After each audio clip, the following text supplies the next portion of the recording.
அனைவருக்கும் வணக்கம். முருகப்பெருமானுக்கு இப்படி இந்த அலங்காரத்துல தீபாராதனைன்னு பார்க்கும்போது நமக்கு செய்த பாவமெல்லாம் தீர்ந்து போகும் அப்படின்னு சொல்லலாங்க. அவ்வளவு அற்புதமான காட்சியை பார்த்தோம். இந்த வீடியோ காட்சியை தொடர்ந்து முழுமையா இந்த வீடியோவில் நான் இணைச்சிருக்கேன். நீங்கள் தொடர்ந்து பார்த்துட்டே வாங்க, உங்களுக்கு ஒரு சிறப்பான தரிசனம் கிடைக்கும் அப்படின்னு சொல்லலாம்.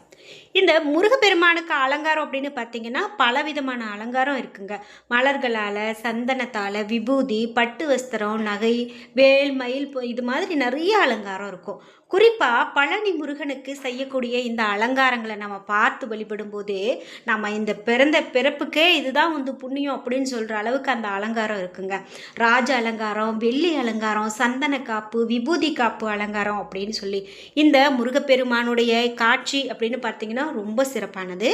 மேலும் இந்த வீடியோ காட்சியில் முருகனுக்கான அலங்காரங்களை பற்றியும் இந்த பார்க்கும்போது நமக்கு இருக்கக்கூடிய அனைத்து நோய்களும் பிரச்சனைகளும் தீரணும் அப்படின்னு வேண்டிக்கிட்டு தொடர்ந்து நம்ம பார்க்கலாம்.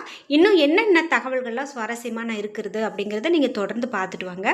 இந்த வீடியோவை பார்க்கக்கூடிய நீங்கள் கந்தவேல் முருகனுக்கு அரோகரா, வெற்றிவேல் முருகனுக்கு அரோகரா என்ற வாசகத்தை கமெண்ட் பாக்ஸில் பதிவிட்டுட்டு வீடியோவை ஸ்கிப் பண்ணாமல் பாருங்கள். நீங்கள் இன்னும் உற்சாகம் டிவி சேனலை சப்ஸ்கிரைப் பண்ணாமல் இருந்தால் சப்ஸ்கிரைப் பண்ணிக்கோங்க. கூடவே இருக்க பெல் ஐக்கானை மறக்காமல் கிளிக் பண்ணிடுங்க. வாங்க வீடியோக்குள்ளே போகலாம்.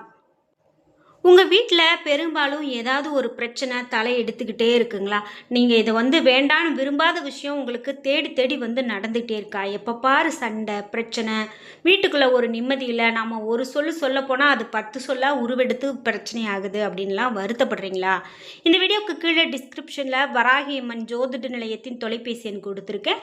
அந்த எண்ணுக்கு தொடர்பு கொண்டு பேசி பாருங்கள். கண்டிப்பாக உங்கள் வாழ்க்கையில் இருக்கக்கூடிய எல்லா பிரச்சனைகளுக்கும் சரியான தீர்வு கிடைக்கும். நாம் இப்போது முருகப்பெருமானுடைய அலங்காரத்தை பார்த்துட்ருக்கோம். அந்த வீடியோ காட்சியை பார்த்துட்டு வந்துடலாம்.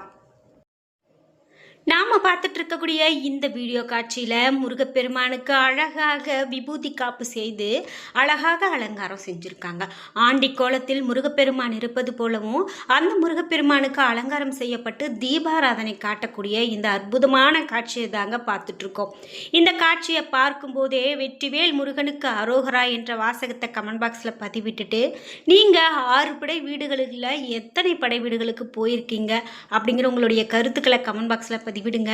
நிச்சயமா நிறைவேறாத ஆசைகள் இருக்கு அப்படின்னா இந்த நேரத்தில் முருகப்பெருமான மனதார உருகி அந்த வேண்டுதலை இப்போ வேண்டிக் கொள்ளுங்க. இந்த நிமிடம் கண்டிப்பாக உங்களுக்கு நிறைவேறும். இந்த காட்சியை பார்க்கும்போது உங்களுக்கு என்ன தோன்றியது அப்படிங்கிறத மறக்காம கீழே கமெண்ட் பாக்ஸில் பதிவிடுங்க. பொதுவாகவே கடவுள்களுக்கு அலங்காரம் அப்படின்னு பார்த்தீங்கன்னா காண கண்கொள்ளா காட்சி அப்படின்னு சொல்லலாங்க.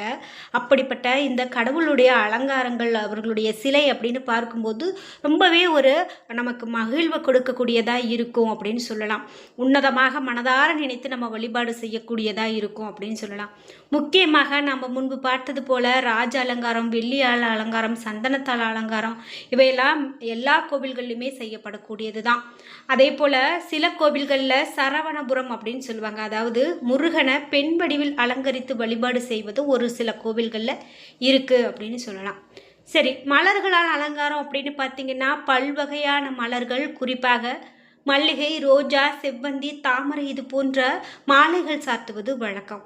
அதே போல் நகை கொண்டு அலங்காரம் செய்வாங்க. தங்கத்தால் வெள்ளி நகைகள், பதக்கங்கள், மார்பு சங்கிலிகள் இவையெல்லாம் அணிவித்து வழிபாடு செய்வாங்க. வஸ்திரங்கள், பட்டு வஸ்திரங்கள், வண்ணமயமான ஆடைகள் இவையெல்லாம் அணிவித்து வழிபாடு செய்வாங்க. வாசனை பொருட்களால் அலங்காரம் செய்வாங்க. அதாவது சந்தனம், விபூதி, குங்குமம், பன்னீர், ஜவ்வாது இதெல்லாம் பூசுவாங்க. முருகனுடைய முக்கிய ஆயுதமான வேலால் அலங்காரம் செய்வாங்க. மயில் இறகுகளை கொண்டும் மயில் வாகனத்துடனும் அலங்காரம் செய்கிறது ரொம்ப சிறப்பு. குறிப்பாக பழனிமலை ஆண்டவனை இந்த மாதிரியான அலங்காரத்தில் பார்த்து வழிபாடு செய்யும்போது ரொம்ப சிறப்பாக இருக்கும்.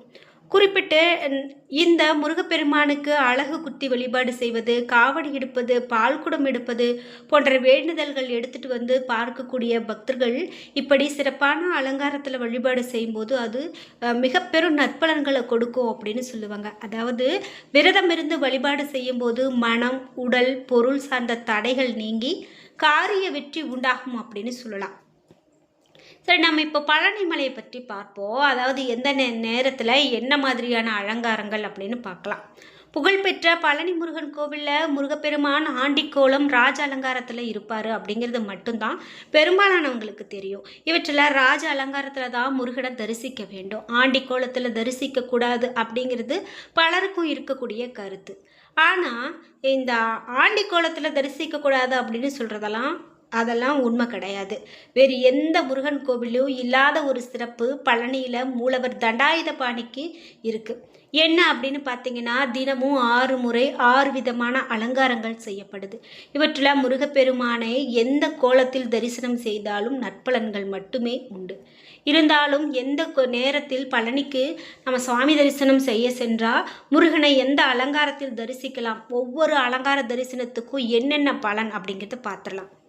மலை மீது அமைந்திருக்கக்கூடிய பழனி முருகன் கோவில் அப்படின்னு பார்த்தீங்கன்னா, இந்த கோவிலில் காலை 5 மணிக்கு திறக்கப்பட்டு இரவு 10 மணி வரை திறந்திருக்கும். காலை முதல் இரவு வரை தினமும் 6 முறை அபிஷேகம் நடத்தப்பட்டு 6 முறை அலங்காரங்கள் மாற்றப்படும். ஒரு அபிஷேகம் அலங்காரம் முடிந்து அடுத்த அபிஷேகம் நடைபெறும் வரை முருகப்பெருமானின் திருமேனியில் மாலைகள் அணிவிப்பது, பூஜைகள் செய்வது அப்படின்னு எதுவும் நடத்தப்படாது. இது அது மட்டும் இல்லாமல் ஒவ்வொரு நேரத்திற்கும் சரியான முறையில் அலங்காரங்கள் செய்யப்படும்.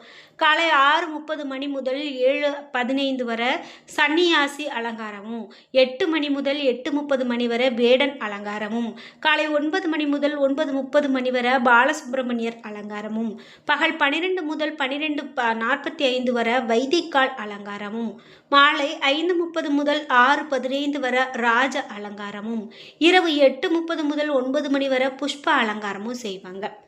இரவு முழுவதும் இந்த ராக்கால சந்தன அலங்காரம், இதில் வயதானவர் தோற்றத்தில் முருகப்பெருமான் காட்சி கொடுப்பார். இப்படி வரக்கூடிய பக்தர்கள் சிறப்பான அலங்காரத்தை கண்டு ரசிப்பாங்க. நீங்கள் இந்த மாதிரியான அலங்காரத்தில் எந்த முருகப்பெருமானுடைய அலங்காரத்தை பார்த்து ரசித்திருக்கீங்க? கண்டிப்பாக நான் இன்னும் இந்த அலங்காரத்தை பார்க்கல, இனிமேல் எனக்கு கிடைக்கிறதுக்கு வாய்ப்பு கிடைக்கணும் அப்படின்னு எல்லாம் நினச்சிங்கன்னா மறக்காமல் உங்களுடைய கருத்துக்களை கமெண்ட் பாக்ஸில் பதிவிடுங்க. இதில் எந்த அலங்காரத்தை பார்த்து வழிபட்டாலுமே வாழ்க்கையில் மிக பெரும் சிறப்பு தாங்க. மற்ற இடைப்பட்ட நேரங்களில் ஆண்டிக்கோலத்தில் பழனி தண்டாயுதபாணியை தரிசனம் செய்ய முடியும். முருகப்பெருமானுடைய அலங்காரமும் இதனால் நமக்கு என்னென்ன பலன்கள் கிடைக்கும் அப்படிங்கிறதையும் பார்க்கலாம். ராஜ அலங்காரத்தில் பார்த்து வழிபாடு செஞ்சோம் அப்படின்னா தொழில் வளர்ச்சி, முன்னேற்றம், வீடு கட்ட புது வீட்டில் குடியேறுவது, ஆண்டிக்கோலம் முருகப்பெருமான வழிபாடு செய்யும்போது வழக்குகளில் வெற்றி, வைதிகால் கோலத்தில் நம்ம முருகப்பெருமான வழிபாடு செய்யும்போது நோய்கள், மனக்குழப்பங்கள் இவையெல்லாம் நீங்கும். தீராத நோயாக இருக்குது, நான் அந்த கடவுளையே நாடி வந்திருக்கேன் அப்படின்னு சொன்னாலும் என்ன செய்கிறதுன்னு ஒரு தெளிவில்லாத மனக்குழப்பத்தில் இருக்க, என் குடும்பத்தில் இந்த மாதிரியான குழப்பங்கள்லாம் நடந்துட்டுருக்கு அப்படின்னு வருத்தப்பட்டிங்கன்னா கண்டிப்பாக வைதிகால் அலங்காரம் அந்த கோலத்தை வழிபாடு செய்யும்போது நிச்சயமாக நல்லது நடக்கும். பாலசுப்பிரமணியர் கோலம், அதாவது குழந்தை வரம் கிடைக்க வேண்டும் அப்படின்னு சொல்லி நீண்ட நாளாக ஒரு தம்பதிகளுக்கு குழந்தை வரம் இல்லாமல் இருக்காங்க அப்படின்னா கண்டிப்பாக பாலசுப்பிரமணியர் கோலத்தை வழிபாடு செய்யும்போது நிச்சயமாக நன்மையே நடக்கும். அதே போல் வேடன் அலங்காரம், எதிரிகள் தொல்லை, பயம் ஆகியவற்றை நீக்கக்கூடியதாக இந்த வேடன் அலங்காரம் இருக்கும். அதனால் நமக்கு ஒரு சொந்த பந்தத்திலேயே ஒரு பிரச்சனை வருது, நான் ரொம்ப பயந்த சுபாவமாக என்னால் எந்த ஒரு காரியத்திலையுமே வெற்றி அடைய முடியல அப்படின்னு சொன்னால் வேடன் அலங்காரத்தில் வழிபாடு செய்கிறது ரொம்பவே நல்லது. அதே போல் புஷ்ப அலங்காரம், வாழ்க்கையில் மகிழ்ச்சி ஏற்படுத்தக்கூடியதாக புஷ்ப அலங்காரம் இருக்குது. சன்னியாசி அலங்காரம், சகல விதமான பிரச்சனைகளும் நீக்கக்கூடியதாக இந்த சன்னியாசி அலங்காரம் இருக்கும் அப்படின்னு சொல்லலாம். அதனால் நமக்கு எந்த பிரச்சனை, ஒரு மனிதனுக்கு வாழ்க்கையில் வெற்றி வேண்டும், நோய்கள் வரக்கூடாது, மனக்குழப்பம் நீங்கணும், குழந்தை வர வேண்டும், எதிரிகள் தொல்லை, அதே போல் பயம் நீங்கணும், வாழ்க்கையில் மகிழ்ச்சி ஏற்படணும், சகல விதமான பிரச்சனைகள்லாம் நீங்கணும் அப்படின்னா நிச்சயமாய் இப்படி முருகப்பெருமானுடைய அனைத்து அலங்காரங்களையும் நம்ம பார்த்து வழிபாடு செய்யும்போது நம்ம வாழ்க்கையில் இருக்கக்கூடிய பிரச்சனைகள் அனைத்தும் தீரும் அப்படின்னு சொல்லலாம். என்ன நண்பர்களே, இன்னைக்கு வீடியோவில் நம்ம பழனி ஆண்டவரை பற்றியும் குறிப்பாக முருகப்பெருமானுக்கு விபூதி காப்பு செய்யப்பட்டு அழகான அந்த முருகப்பெருமானுக்கு தீபாராதனை காட்டக்கூடிய ஒரு அற்புதமான காட்சியை தான் நம்ம இவ்வளோ நேரம் பார்த்துட்டு இருந்தோம். இந்த காட்சி அப்படின்னு பார்த்தீங்கன்னா கண்டிப்பாக உங்கள் வாழ்க்கையில் ஒரு மாற்றத்தை ஏற்படுத்தட்டும். இந்த வீடியோ உங்களுக்கு பிடிச்சிருந்தா லைக் பண்ணுங்கள், ஷேர் பண்ணுங்கள், கமெண்ட் பண்ணுங்கள். நீங்கள் இன்னும் உற்சாகம் டிவி சேனலை சப்ஸ்கிரைப் பண்ணாமல் இருந்தால் சப்ஸ்கிரைப் பண்ணிக்கோங்க. கூடவே இருக்க பெல் ஐக்கானை மறக்காமல் கிளிக் பண்ணிடுங்க. அப்போ தான் நாங்கள் போடுற இது போன்ற பயனுள்ள வீடியோக்கள் உடனுக்குடன் உங்களுக்கு நோட்டிஃபிகேஷனாக வந்து சேரும். நன்றி வியூவர்ஸ்.